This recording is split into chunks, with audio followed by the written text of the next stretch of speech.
आज यहाँ पर महानगर और जिला कार्यालय का उद्घाटन हुआ है, जिसका नाम हमने दिया जन सेवा कार्यालय। जन सेवा कार्यालय आम जन की जो समस्याएं होंगी वो इस कार्यालय के माध्यम से उनका 100% समाधान करने का प्रयास किया जाएगा।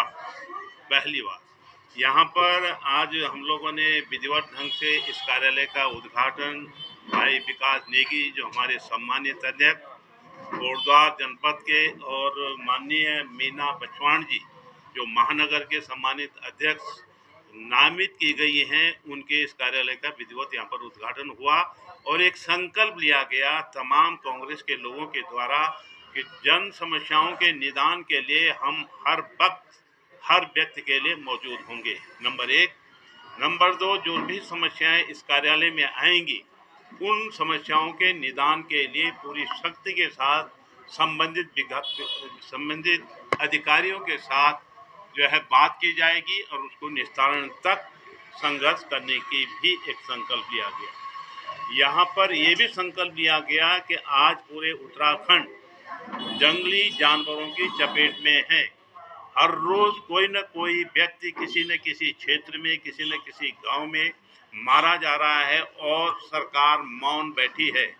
आखिर कब तक ये सरकार मौन बैठी रहेगी, इस पर चर्चा की गई और हमने उनको एक सुझाव दिया है कि तत्काल प्रभाव से जो भालुओं की अचानक एक जो है अटैक करने की प्रवृत्ति बनी है, या यूं कहें कि बाघ के द्वारा जो लंबे समय से लोग घायल और मारे जा रहे हैं, हाथियों के द्वारा जो है फसलें कुचली जा रही हैं, आखिर कब तक लोगों को आप ऐसे ही भगवान भरोसे छोड़ोगे और आखिर कैसे आप इस उत्तराखंड के पलायन को रोकोगे?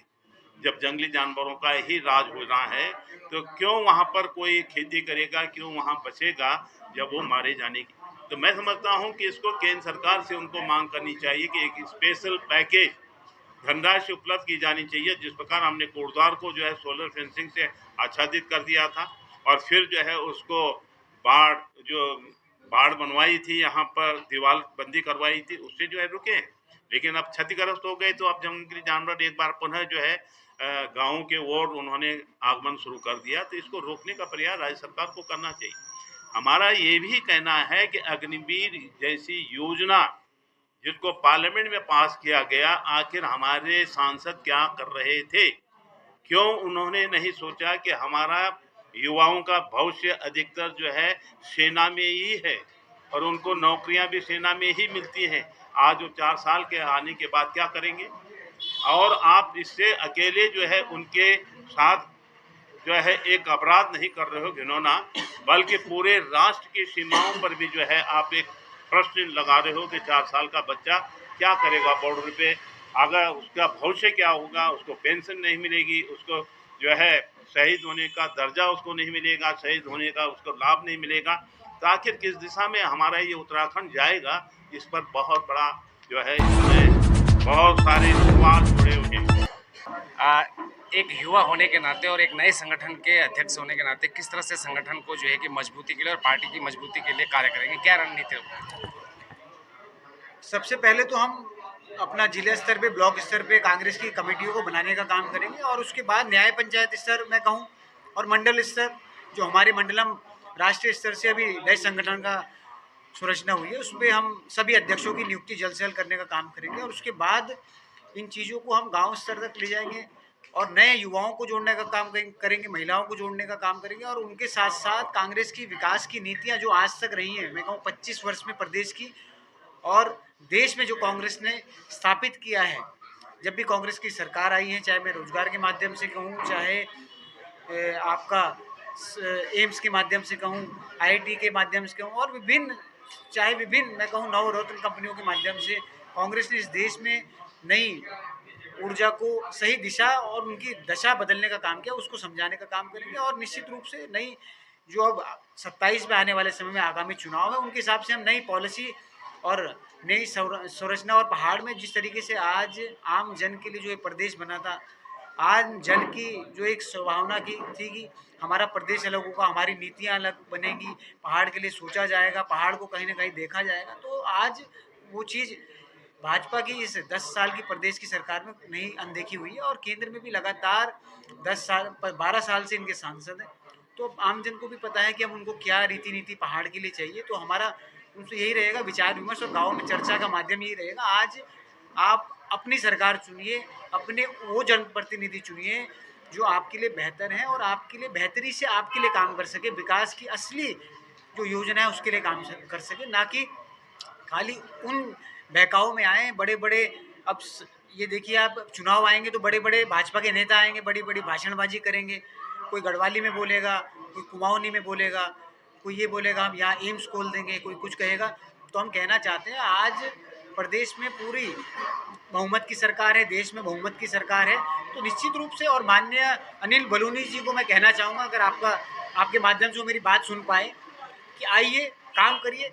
सिर्फ चुनाव लड़ने आएंगे और सिर्फ आएंगे और भाजपा के कार्यकर्ताओं से मिलके चले जाएंगे, ऐसा मत करिए। आम जन ने आपको वोट देके संसद में भेजने का काम किया है। संसद में आप इस पूरे प्रदेश की, मैं कहूँ इस गढ़वाल लोकसभा की जनता के आप सांसद हैं, और आप आज सत्ता में बैठे हैं, कल आप उतरेंगे निश्चित रूप से। आज ये सुनिए, आज आपको अगर मोदी जी के बगल में बैठने का, आपको अमित शाह जी के बगल में बैठने का मौका मिल रहा है, तो आप उसको प्रदेश की विकास की जनता के लिए, गढ़वाल के विकास की जनता के लिए लगाइए।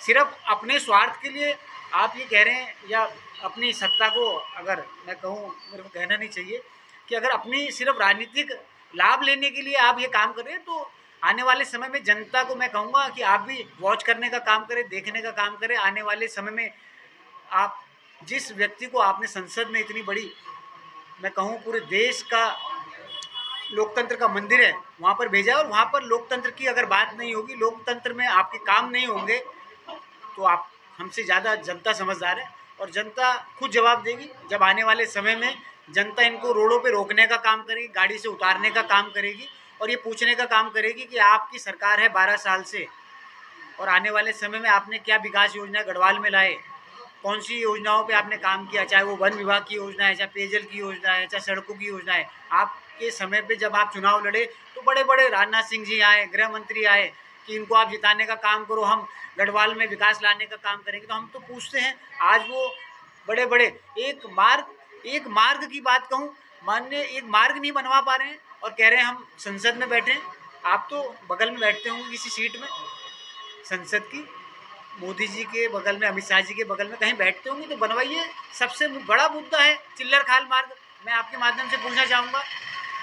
तो आज एक जो मार्ग नहीं बना पा रहे संसद में बैठ के, वो क्या गढ़वाल के लिए, लोकसभा के लिए नीति और काम करने का काम करे। तो पब्लिक आज समझ रही है, नियत भी देख रही है और नियति भी देख रही है, और आने वाले समय में हम सिर्फ एक जन चेतना जगाने का काम करेंगे आम जन के सामने, कि आप देखिए और समझिए चीज़ों को, कि आपने कितनी बार इनके सांसद बनाए, और इस बार तो ऐसा सांसद बना के भेज रखा है जो कहते हैं बिल्कुल खास है।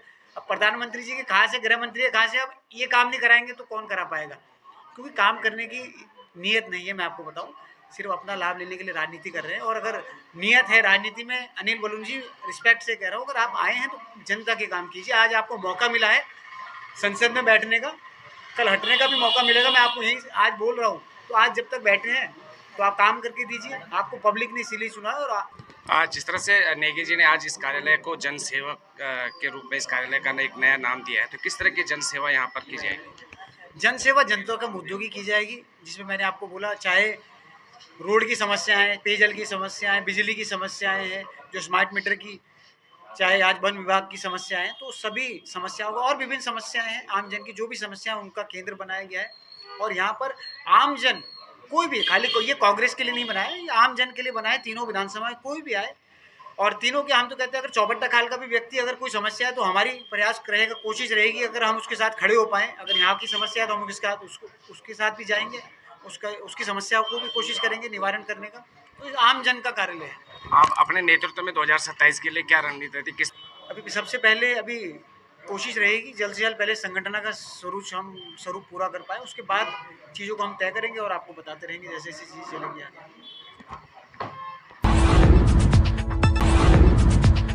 मैम जो है कि आपको नगर का दायित्व मिला है, किस तरह से नगर में जो है कि संगठन को मजबूत करने के लिए व साथ ही जो है कि आप एक महिला होने के नाते महिलाओं के लिए किस तरह जो है कि आपकी रणनीति रहेगी जोड़ने की? देखिए, मैं कांग्रेस पार्टी का धन्यवाद करना चाहती हूँ। एक महिला को उन्होंने ये दायित्व दिया है पूरे महानगर कांग्रेस कमेटी का, उसमें से भी मैं एक ऐसी महिला हूँ, तो इसके लिए मैं बहुत प्राउड फील करती हूँ कि मुझे कांग्रेस पार्टी ने इसका दायित्व दिया है। मैं अपने शीर्ष नेतृत्व का धन्यवाद करना चाहती हूँ, सारे वरिष्ठ नेताओं का और अपने उत्तराखंड के सभी वरिष्ठ नेताओं का धन्यवाद करना चाहती हूँ कि मेरे इतने सालों की मेहनत का उन्होंने मुझे ये फल दिया है। और मैंने ये देखा है कांग्रेस पार्टी में कि कभी ना कभी आपको इस चीज़ का बेनिफिट मिलेगा जो आप पार्टी के प्रति निष्ठावान रहते हैं।